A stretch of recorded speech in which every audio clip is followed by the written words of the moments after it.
बिहार के आरा में जनसुराज के सूत्रधार प्रशांत किशोर अपने राजनीतिक दौरे के बीच सोमवार को पहुंचे, जहां उन्होंने अपने समर्थकों से मुलाकात करने के बाद स्थानीय सर्किट हाउस में एक प्रेस वार्ता को संबोधित किया।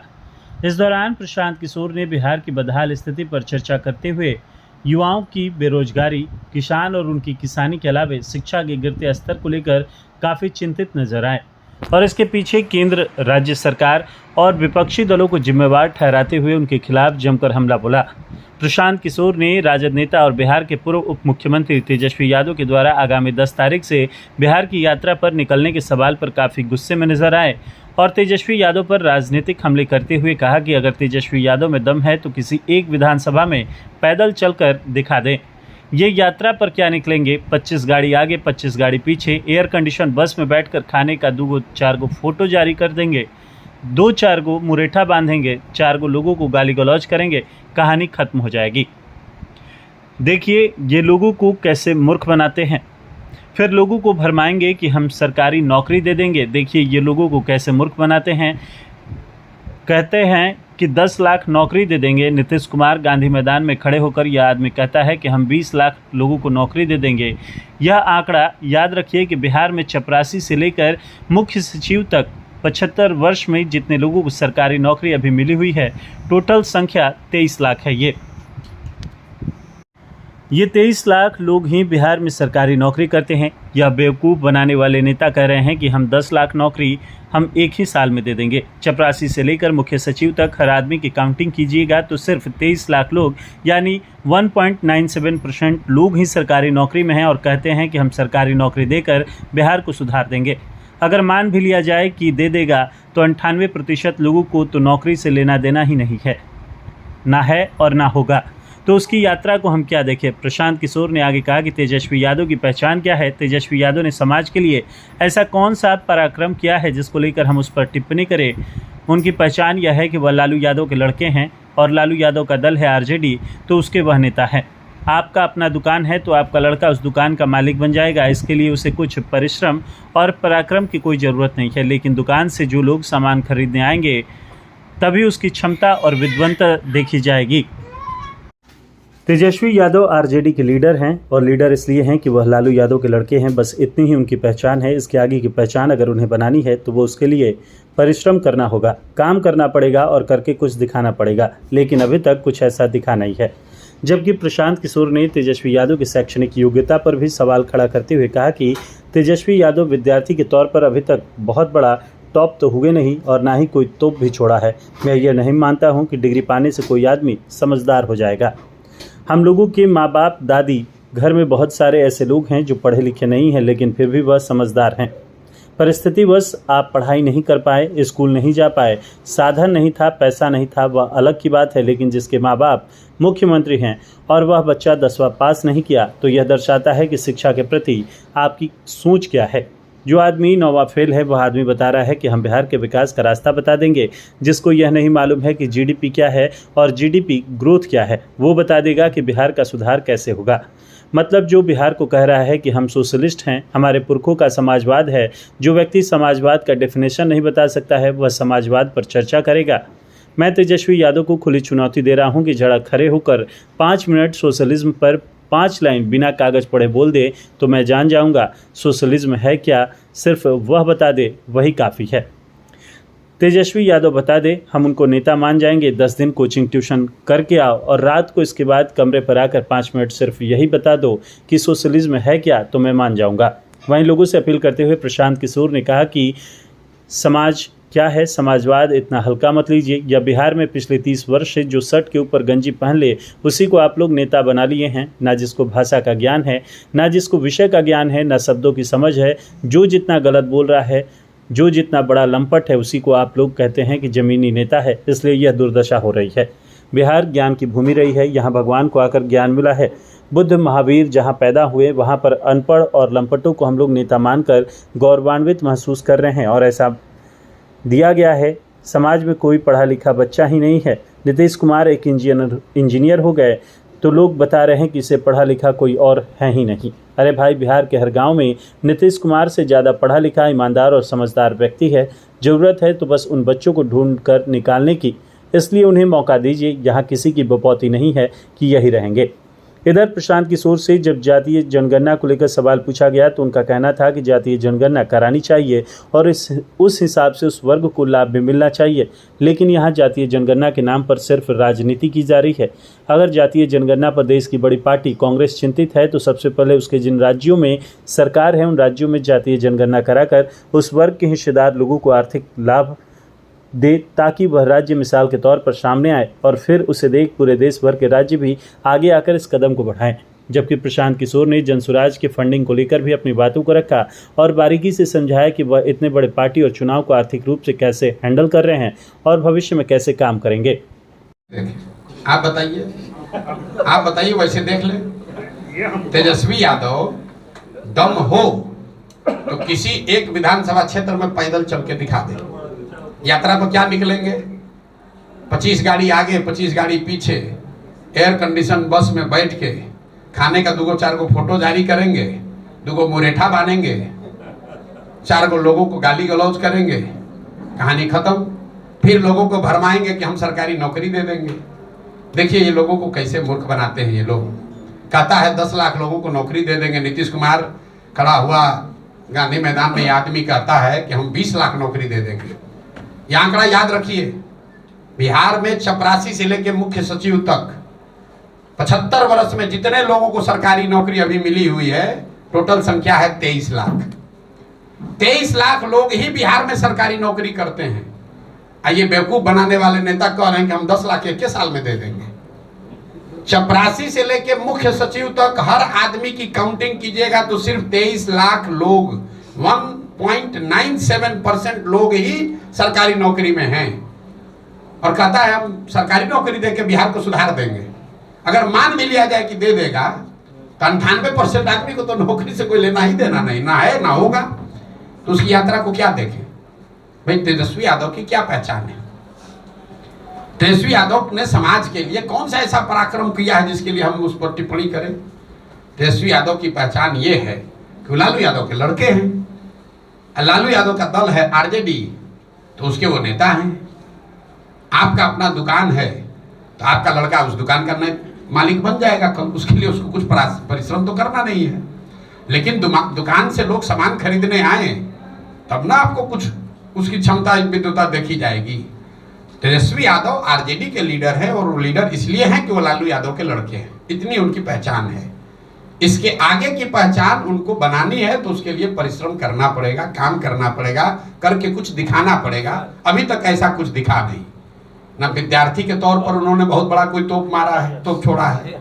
जो आदमी मुख्यमंत्री, देखिए मैं ये नहीं मानता हूं कि डिग्री पाने से कोई आदमी समझदार हो जाएगा। हम लोग के माँ बाप दादी, हर परिवार में ऐसे लोग हैं जो पढ़े लिखे नहीं लेकिन बहुत समझदार हैं। परिस्थितिवश आप पढ़ाई नहीं कर पाए, स्कूल नहीं था, साधन नहीं था, पैसा नहीं था, वो बात समझ में आती है।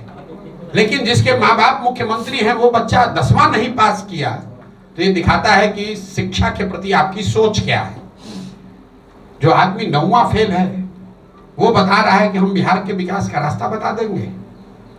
जिसको ये नहीं मालूम है कि जीडीपी क्या है और जीडीपी ग्रोथ क्या है, वो बता देगा कि बिहार का सुधार कैसे हो जाएगा।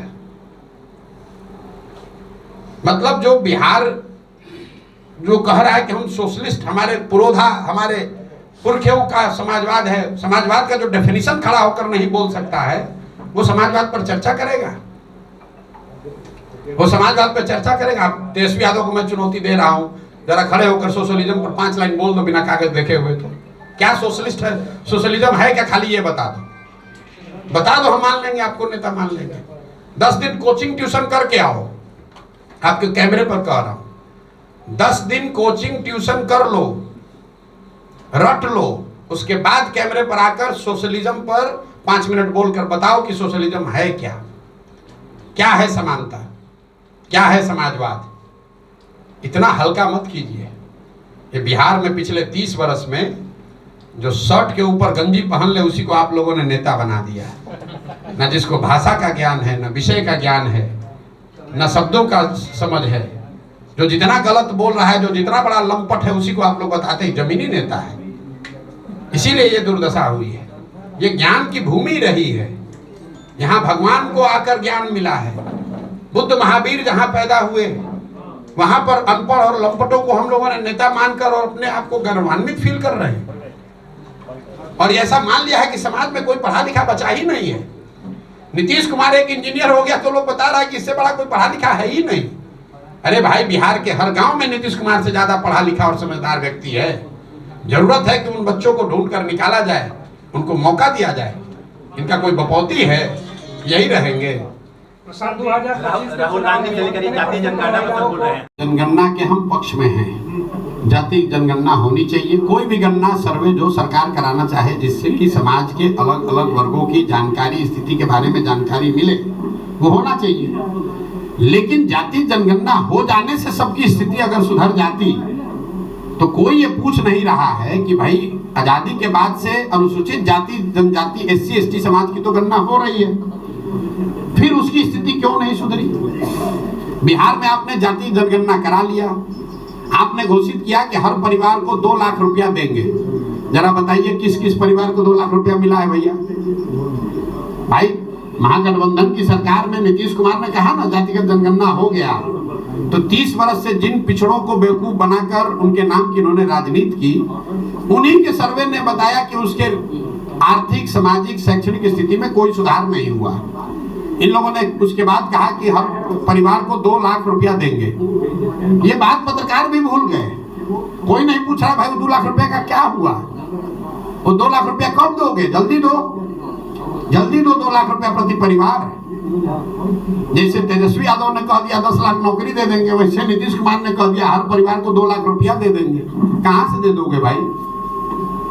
सैलरी का तुमको पैसा नहीं है, केंद्र सरकार से भीख मांग रहे हो, तब तुम्हारा सरकार चल रहा है। ऐसी दुर्दशा आपने बिहार की बना दी है। और आप 2 लाख रुपया दे दीजिएगा हर परिवार को, कैसे दे दीजिएगा? और अगर दे सकते हैं तो दे दीजिए, हम लोग आपका करेंगे, आपका सम्मान करेंगे अगर आप ये कर दीजिएगा तो। जातिगत जनगणना होना चाहिए, लेकिन उससे देश के, राज्य के विकास की सारी कुंजी है वो, ऐसा बात नहीं है। ये तो ऐसे हुआ कि आप कहिए कि हम लाइब्रेरी में जाएंगे और जाकर बस आइंस्टीन बन जाएंगे। अरे भाई, लाइब्रेरी में किताब है, वो किताब होने से आप आइंस्टीन थोड़े ना हो जाइएगा। किताब को पढ़िएगा, पढ़कर कुछ कीजिएगा, तब ना कुछ समझदारी होगी। राहुल गांधी का आपने नाम लिया, राहुल गांधी की पार्टी की सरकार रही है करीब करीब 50-55 साल। तो ज्ञान उनको आज हुआ है कि जातिगत जनगणना से ही देश का विकास होगा। अगर ये ज्ञान उनको पहले था तो पहले ही कर देते, हम लोग सबका कल्याण हो गया होता। और मान लीजिए कि आज उनको ज्ञान हुआ, ये भी बात हो सकती है भाई आज उनको पता चला, आदमी हर रोज सीखता है। तो अगर आज ज्ञान हुआ है तो छोड़िए देश का बात, कर्नाटक में, तेलंगाना में, हिमाचल में 3 जगह कांग्रेस की सरकार है। वहां पर तुरंत जातिगत जनगणना कराना चाहिए और कराकर कर्नाटक, तेलंगाना और हिमाचल की गरीबी को दूर कर देना चाहिए। पूरा देश नतमस्तक होकर राहुल गांधी को मान लेगा कि ये भगवान के भेजे हुए नए दूत हैं। इनके पास वो कुंजी है, वो तरीका है कि भाई जातिगत जनगणना होगा, गरीबी खत्म हो जाएगा खटाखट। कल आपने कहा था कि 40 सीटों पर मुस्लिम कैंडिडेट उतारिएगा। अगर 40 सीटों पर आरजेडी अगर कैंडिडेट उतारती है मुस्लिम, तो आप क्या करेंगे? मेरे भाई, मैंने कोई मुसलमानों के नजरिए से नहीं कहा है। जो जन सुराज का फॉर्मूला है, जन सुराज सिर्फ काबिल आदमी को चुनाव लड़ाएगा। हमारे लिए काबिलियत पैमाना है, लेकिन हर समाज में चुनाव तो 243 आदमी लड़ेगा और बिहार में काबिल तो लाखों लोग हैं। तो उसमें से किस समाज के कितने काबिल लोगों को लिया जाए, उसके लिए ये फॉर्मूला बनाया गया कि जिस समाज के लोगों की जितनी संख्या है उसको उतनी भागीदारी, उस समाज के उतने काबिल लोगों को भागीदारी मिल जाएगी। उस हिसाब से मुसलमानों की आबादी अगर 18% है तो करीब करीब 40 सीट पर काबिल मुसलमान आदमी लड़ना चाहिए। हमने आरजेडी को लेकर दूसरी बात कही। हमने ये कहा कि 30 वर्ष से जिस समाज के वोट से ये अपना लालटेन जला रहे हैं, जिस समाज के ये हिमायती बनने की कोशिश कर रहे हैं, दावा करते हैं, उसके लिए उन्होंने किया कुछ नहीं। लेकिन अब चलो तुमको चुनौती देते हैं, तुम बता दो कि जो 40 सीट दोगे तो हम वहां पर छोड़ देंगे, हम मुस्लिम वहां पर उम्मीदवार नहीं देंगे, वहां हम हिंदू लड़ा लेंगे, कोई बात नहीं है, क्योंकि हमारे पास तो हर समाज का काबिल आदमी है। लेकिन इनका दम नहीं है। हमने कहा अगर वो चुनौती स्वीकार कर ले तो पहले देकर दिखाएं। भैया जहां सबसे ज्यादा मुसलमान होता है वहां जाकर खुद चुनाव लड़ते हैं ये लोग। इनके भाई जहां चुनाव लड़े थे, जरा जाकर देखिए कि उस क्षेत्र में कितने मुसलमान, जो जितना बड़ा नेता है आरजेडी का, वो खोजता है कि यहाँ मुसलमान कितना है ताकि हमको मुफ्त का वोट मिल जाए। इसलिए ये चुनौती दी है, और अगर चुनौती स्वीकार करेंगे तो हम मान भी लेंगे। कटिहार एक जिला आपने सुना होगा, कटिहार में 47% मुसलमान है, वहां आरजेडी ने एक भी मुसलमान को टिकट कभी नहीं दिया है। ये तो मुसलमानों को बेवकूफ बनाते हैं। जहां मुसलमानों की आबादी है वहां पर उसको टिकट नहीं देंगे, जहां मुसलमानों की आबादी नहीं होगी वहां टिकट दे देगा, हार जाएगा, और जहां मुसलमानों की आबादी होगी वहां खुद चुनाव लड़ते हैं। शासन में आएंगे या फिर आपके विधायक जीतेंगे तो आप उस चीज को रिप्रेजेंट करेंगे? भाई ऐसा है कि मैं ऐसे उन लोगों में से नहीं हूं जो मानता है कि सब कुछ हम ही को पता है। अगर हम ही को सब पता होता तो हमको गांव-गांव पैदल चलने की जरूरत क्या थी। आप में से कई लोगों को लग रहा है कि पहले जो मैं काम करता था और अब मैं जो काम कर रहा हूं इसमें फर्क है। मैं आपको बता रहा हूं दोनों में कोई फर्क नहीं है। फर्क बस इतना है कि पहले मैं दल और नेताओं को बताता था कि आप अपने दल का संगठन बेहतर कैसे बनाइए, किन मुद्दों पर चुनाव लड़िए, कौन से मुद्दे जनता के पास लेकर जाइए, किसको टिकट दीजिए, चुनाव का प्रबंधन कैसे कीजिए, प्रचार कैसे कीजिए, सोशल मीडिया कैसे चलाइए ताकि आप चुनाव जीतिएगा। काम तो हम आज भी वही कर रहे हैं। फर्क बस इतना है कि पहले दल और नेता के लिए करते थे, अब बिहार की जनता के लिए कर रहे हैं। बिहार की जनता को गांव-गांव जाकर बता रहे हैं कि भाई तुम्हारे पास पैसा नहीं है तो कोई बात नहीं है, तुम्हारे पास बाहुबल नहीं है, जाति नहीं है तो कोई बात नहीं है, लेकिन बिहार में अगर नया विकल्प बनाना है, नई व्यवस्था बनाना है तो तुम आओ, साथ में जुड़ो, और तुमको ये दल बनाने में, नया विकल्प खड़ा करने में, चुनाव लड़ने में जो मदद चाहिए वो जन सुराज के माध्यम से प्रशांत किशोर देंगे। वही काम कर रहे हैं। सर, आपके ओपोनेंट लगातार फंडिंग को लेकर सवाल खड़े कर रहे हैं कि प्रशांत किशोर ने आखिर पैसा कहाँ कमा लिया, कितने सारे लोगों को। अब पहले भाई ऐसा है कि अपोनेंट से पहले पूछ लीजिए कि अभी तक तो ये कह रहा था कि प्रशांत किशोर इतने बड़े बिजनेसमैन हैं कि बड़े बड़े नेताओं को सलाह देते हैं और सैकड़ों करोड़ रुपया कमाते हैं। तो अगर वो बात ठीक है तब तो हमारे पास पैसे की कमी होनी ही नहीं चाहिए। हम तो 1-2 को नहीं 10 गो राज्य में सरकार बनवाए हैं, हमको पैसे की क्या कमी है। और अगर वो बात सही नहीं है तो पहले मानो कि पहले झूठ बोल रहे थे। हम आपको बता रहे हैं, जिस दिन से पदयात्रा कर रहे हैं उस दिन से बता रहे हैं कि पैसा कहां से आ रहा है। पैसा उन जगहों से आ रहा है, उन लोगों से के पास से आ रहा है जिन लोगों को पिछले 10 वर्ष में प्रशांत किशोर ने कंधा लगाया है, उनकी मदद की है, उनको जिताने में मदद किया है, उनकी सरकारें बनवाई हैं। पैसा उनसे आ रहा है, पैसा सरस्वती से आ रहा है। हम लोग क्या कहते हैं, जिसके पास सरस्वती जहां है वहां लक्ष्मी की कोई कमी हो नहीं सकती है। पैसा प्रशांत किशोर के बुद्धि से आ रहा है। प्रशांत किशोर अपनी बुद्धि को गिरवी रख रहे हैं। प्रशांत किशोर ये जाकर कह रहे हैं कि हम तुमको हर तरह का सलाह देंगे, जो जरूरत पड़ेगी सलाह देंगे, तुम हमारी पैसे से मदद करो। क्यों करो? हमको अपार्टमेंट नहीं बनाना है, हमको यहाँ मॉल नहीं खोलना है, हमको बेनामी संपत्ति नहीं बनाना है। पैसा इसलिए चाहिए कि बिहार में गरीब से गरीब का लड़का भी अगर काबिल है, वो चुनाव लड़ना चाहता है, उसके सामने बालू माफिया है, शराब माफिया है, ये लूट कर बैठे हुए बड़े बड़े दल हैं, कैसे चुनाव लड़ेगा? पैसे की वजह से कोई गरीब का बच्चा पीछे न छूट जाए, इसके लिए हमने जाकर कहा है कि पैसे की चिंता मत करो, पैसा का चिंता जनसुराज करेगा। ये लोग क्या कहेगा जो पैसा लेके टिकट बेचता है, ये हमसे क्या बात करेगा? आप लोग पत्रकार हैं, कभी आपने पूछा कि आरजेडी के पास पैसा कहां से आता है? जदयू वालों ने पैसा कहां से कमाया है? भाई प्रशांत किशोर तो पहले कुछ बिहार से बाहर करते थे। इन दोनों दलों की कोई हैसियत नहीं है बिहार के बाहर, तो बिहार में इनके पास पैसा आया कहां से? इनके पास पैसा आता है बालू और शराब माफिया से, इनके पास पैसा आता है अधिकारियों के ट्रांसफर पोस्टिंग से, इनके पास पैसा आता है जो आपके हमारे बच्चों का हक लूट कर ले जाते हैं, उससे ये राजनीति करते हैं। इनका हिम्मत है कि हमसे बोलेगा कि पैसा कहां से आता है।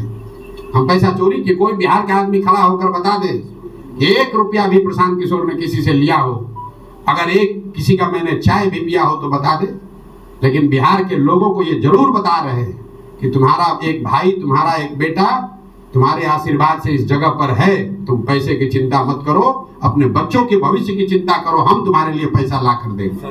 कैसे नहीं देंगे? ये भारत, सुनिए एक आंकड़ा याद रखिए, बिहार में पिछले 30 वर्ष में सिर्फ 1200 परिवार के लोग ही सांसद और विधायक बने हैं, चाहे जिस दल के बने, वो चाहे भाजपा का हो, जदयू का हो, नीतीश का हो, कांग्रेस का हो, सिर्फ 1200 परिवार के लोग ही यहाँ सांसद विधायक बने हैं। ऐसा क्यों है? क्योंकि ये समाज में डर बैठा दिया है कि बिहार में राजनीति करना है तो तुम्हारा जात होना चाहिए, बिहार में राजनीति करना है तो तुम्हारे पास पैसा होना चाहिए, बिहार में राजनीति करना है तो तुम्हारे पास बाहुबल होना चाहिए। कोई लालू जी से पूछे, जिस दिन बिहार ने आपको नेता बनाया था, आप कितने बड़े बाप के लड़के थे? कहां से पैसा आया था आपके पास? नीतीश जी टाटा बिरला के लड़के थे जिस दिन मुख्यमंत्री बने थे। जब कुर्सी पर बैठ गए उसके बाद लूट कर पैसा भले कमा लिया। समाज ने जिस दिन पैसा उनको नेता बनाया उस दिन उनके पास पैसा नहीं था। तो पैसा पेट्रोल है, गाड़ी अगर आपके पास है तो पेट्रोल चाहिए, लेकिन अगर गाड़ी ही ना हो तो पेट्रोल के कनस्तर पर बैठ के कहां जाइएगा?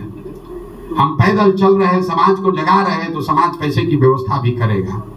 और एक अंतिम बात, कितने लोग इन पार्टियों से आए कि जो संवैधानिक व्यवस्था आरक्षण को लेकर बाबा साहब अम्बेडकर के संविधान में है वो बनी रहनी चाहिए। कुछ लोगों का ये कहना है कि संविधान में तो इसका प्रोविजन 10-20 साल के लिए किया गया था, इसको इतना लंबा क्यों चलाया जा रहा है?